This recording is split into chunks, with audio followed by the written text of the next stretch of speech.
ساتھیوں میں اکثر کہا کرتا ہوں کہ ممبر پہ آ کے بڑگے مارنا اور ہے، اسٹیج پہ آ کے چند ذاکر اور چند مجالس بٹھا کر حضرت عمر کی شان میں بک بک کرنا اور ہے، لیکن یہ معلوم کرنا کہ حضرت عمر کا مقام کیا ہے، یہ در رسول پر تمہیں جانا پڑے گا۔ جس کا در رسول سے تعلق ہی کٹا ہوا ہو، جس کا در مصطفیٰ سے کنیکشن ہی کٹا ہوا ہو، اس بدبخت کو کیا معلوم کہ عمر کا مقام کیا ہے، اسے کیا پتا کہ عمر کا مقام کیا ہے۔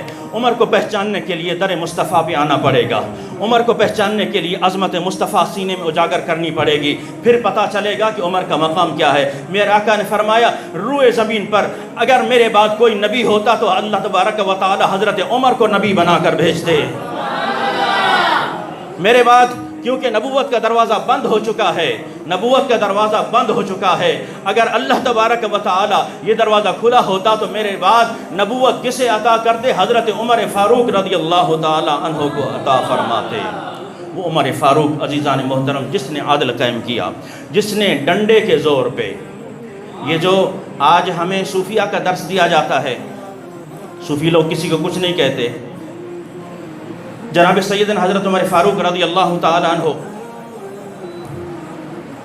عزیزان محترم جیسا کہ میں نے کہا آپ نے عدل کی، 22 لاکھ مربع میل پر آپ نے حکمرانی کی ہے۔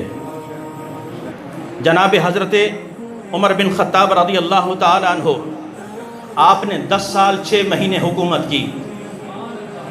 اس 10 سال 6 مہینے میں جناب سیدنا حضرت عمر فاروق رضی اللہ تعالی عنہ نے 4000 مساجد تعمیر فرمائیں۔ کتنی مساجد؟ 4000۔ ہمارے حکمران مندر بناتے نہیں تھکتے، شرم مگر تم کو نہیں آتی، شرم مگر تم کو نہیں آتی۔ مسجدوں کی دیکھ بھال تم سے نہ ہو سکی جو عوام نے اپنے چندے پر بنائی۔ آج تک تم نے کسی مسجد میں نہیں جا کر پوچھا کہ کس چیز کی ضرورت ہے اور کیا کیا چاہیے۔ تم تو وہ ہو جو مسجد سے بھی ٹیکس لیتے ہو، مسجد سے بھی بل وصولیاں کرتے ہو اور پھر بات کرتے ہو کہ ہم مسلمانوں کے حکمران ہیں۔ تمہیں ڈوب مرنا چاہیے۔ حضرت عمر فاروق رضی اللہ، آپ اگر کاؤنٹ کریں، شمار کریں، 4000 مساجد تعمیر فرمائیں، جن میں سے 900 مساجد جامع مساجد حضرت عمر فاروق نے اپنے دور میں بنوائیں۔ اب اگر آپ تقسیم کریں 10 سال 6 مہینے پر تو روز ایک مسجد بنتی ہے جو حضرت عمر فاروق نے بنوائی ہے، روز ایک مسجد بنتی ہے۔ اور جناب سیدنا حضرت عمر فاروق رضی اللہ تعالی عنہ 1036 شہر آپ نے فتح کیے۔ کتنے شہر؟ 1036 شہر فتح کیے۔ یہاں لوگ کرسی لے کر پھر اسلام کا نام لینا بھی اپنے اوپر عذاب سمجھتے ہیں اور اسلام کا نام تک نہیں لے سکتے۔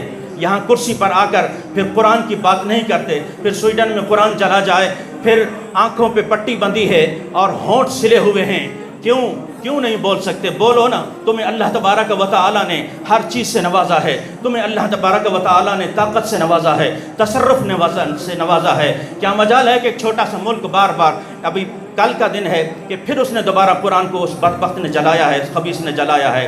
ہم باویلا کرتے رہے، چیختے رہے، چلاتے رہے کہ دم ہے، دم خم ہے، تو حضرت عمر فاروق رضی اللہ تعالیٰ عنہ جیسے اگر عمر فاروق کا دور ہوتا، خدا کی قسم اس کی اینٹ سے اینٹ بجا دیتے، اس لیے کہ ہمارا قرآن لاوارث نہیں ہے، ہمارا قرآن لاوارث نہیں ہے۔ کسی کو اگر تورات جلانے کی اجازت نہیں ہے، زبور جلانے کی اجازت نہیں ہے، انجیل جلانے کی اجازت نہیں ہے، کوئی اور صحیفہ جلانے کی اجازت نہیں ہے، تو قرآن بھی اتنا لاوارث نہیں ہے کہ اسے سر عام روڈوں پر حکومتی سطح پر جلایا جائے۔ لیکن کیا کریں، اپنا رونا روتے ہیں، ان حکمرانوں کا رونا روتے ہیں جنہیں ہم نے بٹھایا، جنہیں ہم نے جا کر پہنچایا، وہ تو بات بھی نہ کر سکے۔ آئیے جناب عمر فاروق رضی اللہ تعالیٰ عنہ، ہاتھ میں درہ ہوا کرتا تھا، آپ کا ایک گلی سے ہوا، ایک شخص بکری ذبح کر رہا ہے، اس نے بکری کو لٹایا اور گھٹنے دونوں اوپر رکھ کے پتھر پہ چھری تیز کر رہا ہے۔ جناب عمر فاروق رضی اللہ تعالیٰ عنہ کی نگاہ پڑی، اس نے یہ نہیں کہا کہ بھائی جان یہ کیا کر رہے ہو، ذرا کچھ تو شرم کرو، کچھ حیا کرو، نہیں، آپ نے درہ نکالا، درہ ہاتھ میں تھا، دے مارا اس کی پیٹھ پر، کہا تجھے شرم نہیں آتی؟ تجھے معلوم نہیں کہ رسول اللہ صلی اللہ تعالیٰ علیہ وسلم نے کیا فرمایا؟ تم ایک جانور کے سامنے کئی موتیں جمع کر بیٹھے ہو، اس کو لٹا کر، اس کے اوپر چڑھ کر، گھٹنے ٹیک کر، پھر اس کے سامنے چھری ذبح کر رہے ہو۔ میرے آقا کریم صلی اللہ تعالیٰ علیہ وسلم نے فرمایا جس چیز کو ذبح کرنے لگو اس کو اتنی اذیت مت دو، اس کو اتنی اذیت مت دو، یعنی چھری پہلے سے تیز کر لیا کرو۔ جناب عمر بن خطاب رضی اللہ تعالیٰ عنہ آپ کے دور میں عزیزان محترم میں بات کر رہا ہوں، اگر حکمران ہو مسلمانوں کا نا واقعی میں نمائندہ ہو اور غیرت ایمانی موجود ہو، کسی کے سامنے دم خم نہیں کوئی قرآن کی گستاخی کر سکے، کوئی حضور پاک کی گستاخی کر سکے، کوئی صحابہ کی گستاخی کر سکے.